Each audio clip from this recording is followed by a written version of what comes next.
Okay, my friends, this is a Comet 67P. This goes back to February 2015.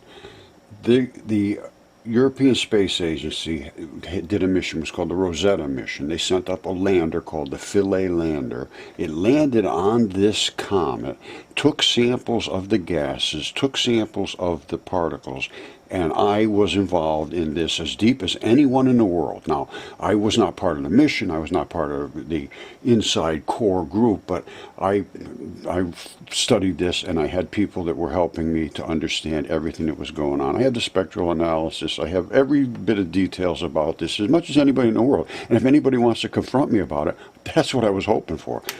But when I told them what it was, they freaked out, because it is life that is now cooking in space. And the astronauts say exactly that. They smell the smell of meat in space.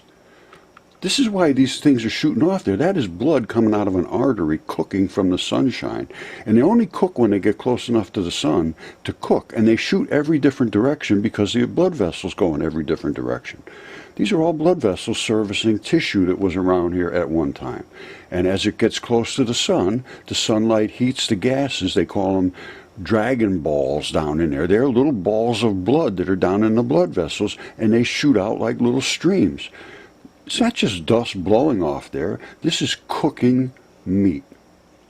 Okay, this is just a couple months after I posted all my stuff about the comets and so forth are cooking body parts. They are. That's just all I can tell you. Every one that I've found is. And they say space may be a giant airless vacuum, but astronauts swear it has an odor. And they sniff the omura like burning metal, steak, welding, among other peculiar olfactory smells. Now, this is Scott Kelly, and I'm trying to contact him. He says space has its own unique smell, NASA astronaut Scott Kelly said in PBS. Whenever a vehicle docks, the smell of space when you open up the hatch is very distinct. Now, they're talking about all of these transition metals. Well, let me show you something, what's in your blood.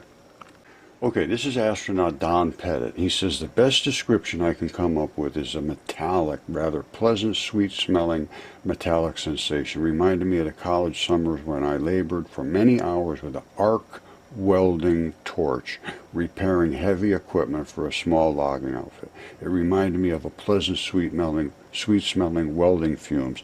That is the smell of space. Well, listen to this. Okay, astronaut Pettit just explained transition metals. These are all the transition metals, and they are exactly what is in the blood of creatures. Here it is right here. Among the metals are currently known to be essential for normal biological functions in humans are sodium, potassium, magnesium, calcium, nickel, cobalt, iron, magnesium, chromium, vanadium, copper, zinc, molybdenum, cadmium, all that. This is all of these transition metals. Every single one of them is all these things do. They have an ability to absorb electrons deep inside of them and pick up and deliver stuff. They're transitions.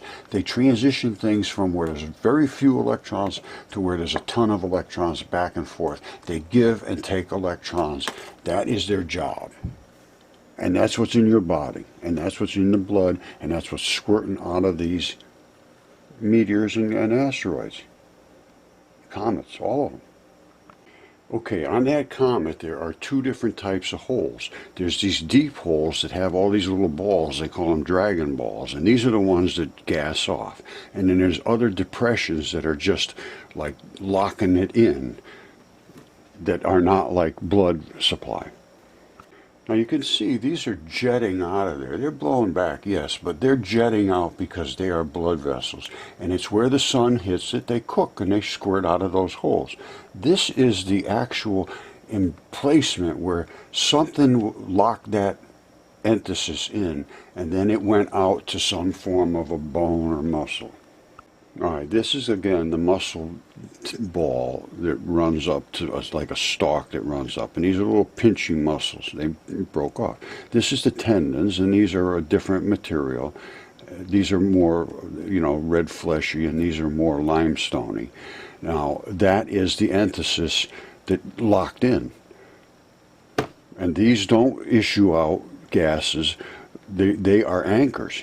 The gases are issued from the little vascular ones that run up into the sides and so forth, as you saw. All right, that's Raleigh, North Carolina. That's the enthesis portion. That's the stalk, and then it wrapped around a bone or something. That's a pretty good size. This is very, very difficult for virtually anybody to accept just out of hand. Say, oh, yeah, have a nice day and go home. No, this is a shocker. But hydrocarbons, the CHs, these are methane gases and hydrocarbons, which is what is given off by blood. Ferrous oxides all over the place, silicon, sodium. They got all kind. They understand the chemistry here is biological. They said, yeah, this is all organic, biological stuff. And then they couldn't accept it, so they just stopped. Okay, this is Comet Omao.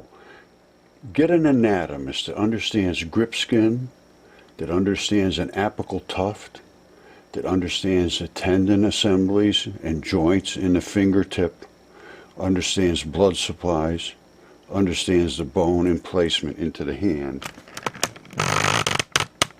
and understands how these tendons are locked in at each one of these, and where we just saw this flare at that bone at the bottom. Now, that's all I'm going to talk about there.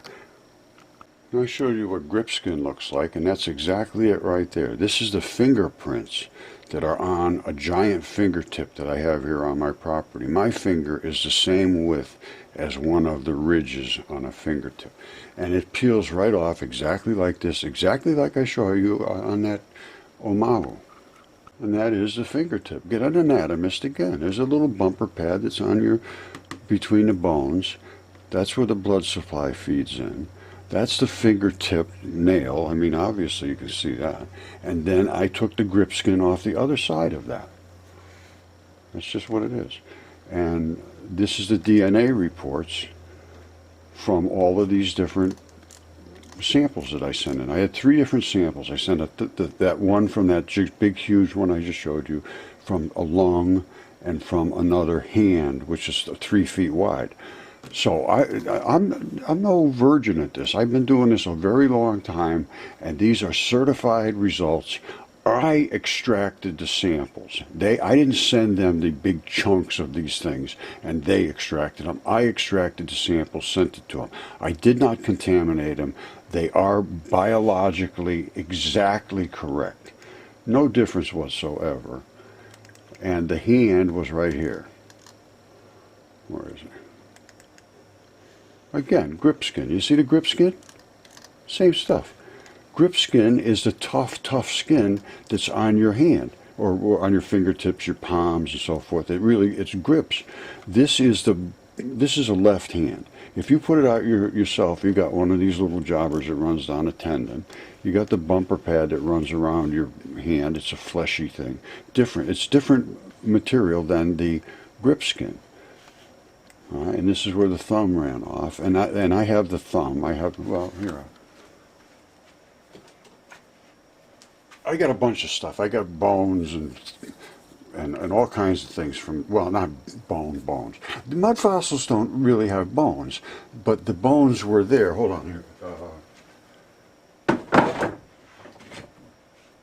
All right, this is what happens to bones. They get like this. They're round like a bone was, but the only thing that has the structure of the calcium part of the bone is the outside layer. All right, and the inside was marrow, basically. And that's where you have all your transmission metals, and then you get that nucleophilic invasion differently than the outside. This side still has a muscle on it, see it? That side of the bone ball still has a muscle. And that's the tendon that comes down the side. Like I say, you got to get an anatomist to understand this stuff. But you see all that red stuff in there? That's red oxide. Iron oxide is from blood. There was a lot of blood in this muscle. And I have so much stuff. It's just, it's amazing that nobody will pay attention to this. Absolutely insane. They want to just walk around in circles. They're geese. Everything can turn into stone. It's called nucleophilic substitution. It's an invasion, basically, of transition metals, which are in the blood. And they stabilize the different sides of the periodic chart, which are always unstable in a biological setting because you're continuously giving and taking this and that in you. I don't know. I won't say much more about that. Okay, the social media game show. Sorry, Ann, your answer was actually correct, but Paul shouted his opinion louder, so he gets the point, and an extra bonus point goes to Sue, and she was offended by your answer. To tell the truth, but nobody cares. Well, we're going to have to do an open forum. And that's what I plan to do. Now, I need to get people to contact me. I need some experts that want to consult on this, who want to be a part of this debate and discussion. And somebody should care. So let's get it done. Roger at mudfossils.com. And we're going to start an open forum on Zoom. And everybody can participate. We'll get to talk about and discuss these things. That's my hope. I love you all.